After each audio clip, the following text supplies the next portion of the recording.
പത്തരമാറ്റ് സീരിയലിൻ്റെ വരാനിരിക്കുന്ന ഒരു കിടിലൻ എപ്പിസോഡാണ് കേട്ടോ പറയുന്നത്. നാഗേന്ദ്രനാണെങ്കിൽ അവന്തികയ്ക്ക് വേണ്ടി തൻ്റെ മകൾക്ക് വേണ്ടിയിട്ട് നന്ദുവിനെ വകവരുത്താനായിട്ട് നോക്കുകയാണ് കേട്ടോ.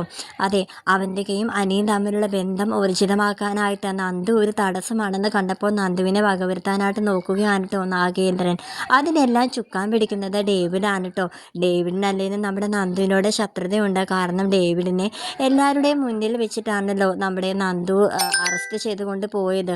ജാമ്യമെടുത്ത് തിരികെ വന്ന ഡേവിഡിനാണ് നന്ദുവിനോടാണെങ്കിൽ ഭയങ്കര പകയായിട്ടിരിക്കുകയാണ് കേട്ടോ. അപ്പോൾ അത് നാഗേന്ദ്രനുമായിട്ട് നമ്മുടെ ഡേവിഡ് ഇങ്ങനെ സംസാരിക്കുകയാണ്. അവളിനി ജീവിച്ചിരിക്കാനായിട്ട് പാടില്ല എന്നിങ്ങനെ ഡേവിഡ് പറയാൻ കേട്ടോ.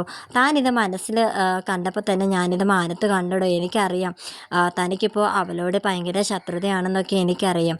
എനിക്കും അവളെ ഇല്ലാതാവണം എന്ന് തന്നെയാണ് അതിൻ്റെ പിന്നിൽ എനിക്ക് മറ്റൊരാവശ്യം കൂടി ഉണ്ടെന്ന് താൻ കരുതിക്കോ എന്നിങ്ങനെ പറയാൻ കേട്ടോ. അങ്ങനെ ഡേവിഡിനോട് പറയാൻ കേട്ടോ, എൻ്റെ മകളും അനിയും തമ്മിലുള്ള വിവാഹം ഞാൻ മനസ്സിൽ സ്വപ്നം കണ്ടുകൊണ്ടിരിക്കുകയാണ്. അതിനൊരു തടസ്സമായിക്കൊണ്ടിരിക്കുകയാണ് ആ നന്ദു. തനിക്കറിയാലോ ആ നന്ദുവും അനിയും തമ്മിൽ ഇത്തിരി അടുപ്പത്തിലൊക്കെയാണെന്ന്. അതുകൊണ്ട് തന്നെയാണല്ലോ അവൻ്റെ ആദ്യ വിവാഹം പരാജയമായതും. ഇനി അങ്ങനെ എൻ്റെ മോളുമായിട്ട് അവൻ്റെ കല്യാണം നടക്കണം. അത് നന്ദു ഒരു ഇടങ്ങേറാവാനായിട്ട് പാടില്ലെന്നൊക്കെ ഇങ്ങനെ പറയാൻ കേട്ടോ. അങ്ങനെ ഡേവിഡ് നാഗേന്ദ്രനും കൂടെ പ്ലാൻ ചെയ്ത് നമ്മുടെ നന്ദുവിനെ കൊല്ലാനായിട്ട് നോക്കുകയാണ് കേട്ടോ. അതിലേത് വഴി സ്വീകരിക്കണം എന്നൊക്കെ അവരിങ്ങനെ ചർച്ച ചെയ്തുകൊണ്ടിരിക്കുകയാണ്. അത് അവരുടെ ഓഫീസിൽ വെച്ചിട്ട് തന്നെയാണ് കേട്ടോ ചർച്ച ചെയ്യുന്നത്. നമ്മുടെ നവ്യ ആണെങ്കിൽ ഇവരുടെ നീക്കങ്ങളെല്ലാം ശ്രദ്ധിക്കുന്നുണ്ടായിരുന്നു. ഇവരെ ആരെയോ വകവരുത്താനായിട്ടാണ് തീരുമാനിക്കുന്നത്. അതാണ് ഇവരുടെ ചർച്ച എന്നൊക്കെ നമ്മുടെ നവ്യ മനസ്സിലാക്കുന്നുണ്ട്. പക്ഷെ അത് തൻ്റെ സ്വന്തം അനിയത്തിയാണെന്നുള്ള കാര്യം നമ്മുടെ നവ്യ അറിയുന്നില്ല കേട്ടോ. അവരുടെ നീക്കങ്ങളെല്ലാം ഒരു സ്പൈനെ പോലെ ഇങ്ങനെ വാച്ച് ചെയ്തുകൊണ്ടിരിക്കുകയാണ് കേട്ടോ നവ്യ. എന്തായാലും ഇതുവരെ അവർക്ക് ആർക്കും തങ്ങളുടെ ജുവലറിയുടെ രഹസ്യങ്ങളൊക്കെ പുറത്തോട്ട് പോയത് നവ്യ വഴിയാണ്. ആ ഡീലിൽ പരാജയപ്പെടാൻ കാരണമായതും നവ്യ കാരണമാണ് എന്നുള്ള കാര്യങ്ങളെ പറ്റിയുള്ള ഒരു വിവരവും ഇതുവരെ നവ്യ ഒരു സൂചന അവർക്ക് കൊടുത്തിട്ടില്ല കേട്ടോ. അതുകൊണ്ട് തന്നെ നവ്യ ആർക്കും സംശയം ഇല്ല താനും. എന്നാൽ ഈ ഒരു ഗൂഢാലോചന ആരെയോ വകവരുത്താൻ പോകുന്നു എന്നുള്ളൊരു ഗൂഢാലോചന ആദർശിൻ്റെ മൊബൈലിലോട്ട് നവ്യ മെസ്സേജ് ചെയ്യുന്നുണ്ട് കേട്ടോ. പക്ഷെ നമ്മുടെ നവ്യ കരുതുന്നത് ഇത് ആദർശേട്ടനെ അല്ലെങ്കിൽ നയനേനെ വകവരുത്താനാണ് ഇവർ ശ്രമിക്കുന്നത്. അതുകൊണ്ട് തന്നെ മെസ്സേജിലൂടെ നവ്യ പറയുന്നത് ആദർശേട്ടനെയും നയനയെയും വകവരുത്താനായിട്ട് ഒരാൾ ശ്രമിക്കുന്നുണ്ടെന്നുള്ള ഒരു മെസ്സേജ് അൺനോൺ നമ്പറിൽ നിന്ന് ഒരു മെസ്സേജാണ് കേട്ടോ ആദർശിൻ്റെ മൊബൈലിലോട്ട് അയക്കുന്നത്. അങ്ങനെ ആദർശ് ആ മെസ്സേജ് വായിച്ച ഉടനെ തന്നെ നമ്മുടെ നയനയായിട്ട് ഇത് ഷെയർ ചെയ്യുന്നുണ്ട് കേട്ടോ. എന്തായാലും ഇപ്പോൾ അവരുടെ നീക്കം നമ്മളിൽ ഒരാളെ അല്ലെങ്കിൽ എന്നെയോ നമ്മുടെ രണ്ടുപേരെയും ഒരുമിച്ച് വകവരുത്താനാണ് അവർ ശ്രമിക്കുന്നത്. അങ്ങനെ ഒരു മെസ്സേജാണ് എനിക്ക് കിട്ടിയത്. ഇതുവരെ എനിക്ക് ഇങ്ങനെ അൺനോൺ മെസ്സേജ് ലഭിച്ചിട്ടുള്ളതെല്ലാം ഇതുവരെ സത്യം ആയിട്ടേ ഉള്ളൂ എന്നൊക്കെ ഇങ്ങനെ നയനയോട് പറയുകയാണ് കേട്ടോ. എന്തായാലും നിന്ന് കരുതിയിരിക്കണം എന്നൊക്കെ ഇങ്ങനെ നയനയോട് പറയുകയാണ്. പരിചയമില്ലാത്ത ആൾക്കാരൊക്കെ വീട്ടിൽ വന്നു കഴിഞ്ഞാൽ നീ അത് ശ്രദ്ധിക്കണം. ആര് വന്ന് കോളിംഗ് ബെല്ല് അടിച്ചാലും ഉടനെ തന്നെ തുറന്നു കൊടുക്കലെന്നൊക്കെ ഇങ്ങനെ നയനയെ ആദർശ് ഇങ്ങനെ ഉപദേശിക്കുന്നുണ്ട് കേട്ടോ. അതുപോലെ തന്നെ നയനയും പറയുന്നുണ്ട് ആദർശേട്ടനല്ലേ പുറത്തോട്ടൊക്കെ പോയും വരികയും ചെയ്യുന്നത്. എനിക്ക് എന്തായാലും നല്ല ടെൻഷൻ അടിച്ചിട്ട് വയ്യ, നമുക്ക് അനന്തപുരി തറവാട്ടിലേക്ക് മടങ്ങിപ്പോയാലോ എന്ന് വരെ നമ്മുടെ നയന പറയുന്നുണ്ട് കേട്ടോ. എന്നാൽ ഈ വിവരങ്ങളെല്ലാം നമ്മുടെ മൂർത്തി മുത്തശ്ശനും കൂടെ അറിയുന്നുണ്ട് കേട്ടോ. നവ്യ ആണെങ്കിൽ ഈ ഒരു കാര്യം നമ്മുടെ മൂർത്തി മുത്തശ്ശൻ്റെ മൊബൈലിലോട്ട് ഫോർവേഡ് ചെയ്ത് കൊടുത്തിട്ടുണ്ട് കേട്ടോ.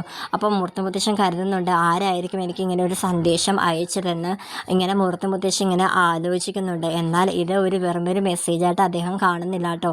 അപ്പോൾ നയനയും ആദർശേട്ടനെയും അതായത് അവരുടെ കൊച്ചുമക്കളാണല്ലോ, എൻ്റെ കൊച്ചുമക്കളെ അങ്ങനെ ആരെങ്കിലും വന്ന് എന്തെങ്കിലും ചെയ്യാനായിട്ട് ഞാൻ അനുവദിക്കത്തില്ല, ഞാൻ അവരുടെ കാര്യത്തിൽ കൂടുതൽ ശ്രദ്ധ കൊടുക്കുമെന്നൊക്കെ പറഞ്ഞിട്ട് മൂർത്തി മുത്തശ്ശനാണെങ്കിൽ ഒരാളെ ഇങ്ങനെ ഫോൺ ചെയ്തിട്ട് ആദർശേട്ടൻ്റെയും നയനയുടെയും പിറകിൽ എപ്പോഴും നിങ്ങളുടെ ഒരു കണ്ണുണ്ടായിരിക്കണമെന്ന് പറഞ്ഞിട്ട് ഒരാളെ ഇങ്ങനെ ഫോൺ ചെയ്യുന്നുണ്ട് കേട്ടോ.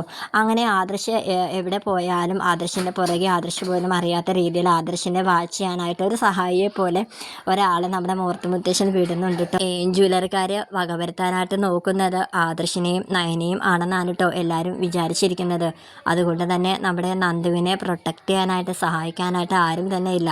അവൾക്ക് പോലും അറിയില്ല ജ്വല്ലറിക്കാർ തന്നെ വകവരുത്താൻ ശ്രമിക്കുന്നുണ്ടെന്നുള്ള കാര്യം അവൾക്ക് പോലും അറിയില്ല കേട്ടോ. ഒരുപാട് ഡ്യൂട്ടി വൈകി ആണ് കേട്ടോ അവൾ സ്റ്റേഷനിൽ നിന്ന് ഇറങ്ങുന്നത്. അവൾക്കൊരു അനോമിനസ് കോള് വരുന്നുണ്ട് കേട്ടോ. അങ്ങനെ അവൾ ഒരു ബീച്ചിലോട്ട് അവളിങ്ങനെ പോവുകയാണ്. അവിടെ ഒരാളെ കൊന്ന് ഇട്ടിരിക്കുന്നതാണ് കേട്ടോ ഫോണിലൂടെ അവൾക്ക് വന്ന ആ ഒരു ഒരു ആൾ പറഞ്ഞത്. അങ്ങനെ അവളുടെ കൂടെ ആരുമില്ലായിരുന്നു. അവൾ അങ്ങനെ ഒറ്റയ്ക്കാണ് കേട്ടോ ബീച്ചിലോട്ട് പോകുന്നത്. അപ്പോൾ നോക്കിയപ്പോഴത്തേക്കും ആണെങ്കിൽ ഒരാളിങ്ങനെ കമന്ന് കിടക്കുന്നതായിട്ടാണ് കേട്ടോ അവൾ കാണുന്നത്, നന്ദു കാണുന്നത്. അങ്ങനെ അയാളുടെ അടുത്തേക്ക് അവളിങ്ങനെ ഓടി പോവുകയാണ് കേട്ടോ. നമ്മുടെ നാഗേന്ദ്രനും ഡേവിഡും ഒക്കെ ഇങ്ങനെ പമ്മി അവരുടെ കൂടെ കുറേ ആളുകളുമായിട്ട് നന്ദുവിനെ ഇങ്ങനെ വായിച്ചത് ഇങ്ങനെ പമ്മി ഇങ്ങനെ ഇരിക്കുകയാണ് കേട്ടോ.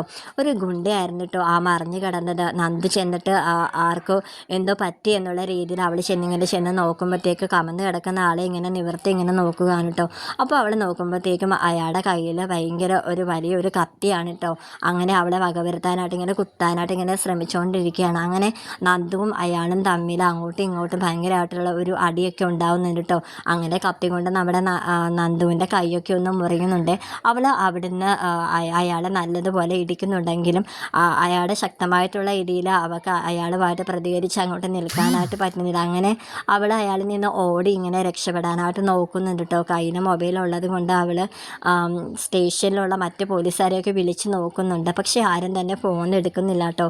അങ്ങനെ അവൾ അനിയെ ഫോൺ ചെയ്യുന്നുണ്ട് കേട്ടോ. അങ്ങനെ ആണെങ്കിൽ പെട്ടെന്ന് തന്നെ അങ്ങോട്ടേക്ക് വരുവാണ് കേട്ടോ. ഈ ഒരു സമയത്ത് നാഗേന്ദ്രനും ഡേവിഡും കൂടി നന്ദുവിൻ്റെ അടുത്തേക്ക് ഓടി പോകുന്നുണ്ട്. കൂടെ കുറേ ആൾക്കാരും കൂടെ ഓടി നമ്മുടെ നന്ദുവിൻ്റെ അടുത്തേക്ക് ചെല്ലുകയാണ്. അങ്ങനെ നന്ദുവിനെ ബോധം കെടുത്തി അവരുടെ ഒരു സംഗീതത്തിലോട്ട് കൊണ്ടുപോവുകയാണ് കേട്ടോ. അപ്പോഴത്തേക്കും അനി അവിടെ വരുന്നുണ്ട്. പക്ഷേ അവിടെ നന്ദുവിനെ ഒന്നും കാണുന്നില്ല കേട്ടോ. പക്ഷേ നന്ദുവിൻ്റെ ആ ഒരു പോലീസ് വണ്ടി മാത്രം അവിടെ കിടപ്പുണ്ട് കേട്ടോ. അങ്ങനെ നന്ദുവിനെ ഫോണിൽ ട്രൈ ചെയ്യുന്നുണ്ടെങ്കിലും അവളെ എടുക്കുന്നില്ല. എൻഗേജ്ഡ് എന്നാണ് കേട്ടോ ഫോണിലൂടെ പറയുന്നത്. അങ്ങനെ ഒരുപാട് വിഷമത്തോടെ എൻ്റെ നന്ദുവിന് എന്താ പറ്റിയെന്നൊക്കെ പറഞ്ഞ് അവൻ ഭയങ്കരമായിട്ട് ടെൻഷൻ അടിച്ച് അങ്ങനെ ഇരിക്കുകയാണ്. പിന്നീട് ഗോഡൗണിൽ കൊണ്ട് നമ്മുടെ നന്ദുവിനെ ബോധം കെടുത്തി ഇങ്ങനെ ഇട്ടിരിക്കുന്നതായിട്ടാണ് കേട്ടോ കാണിക്കുന്നത്.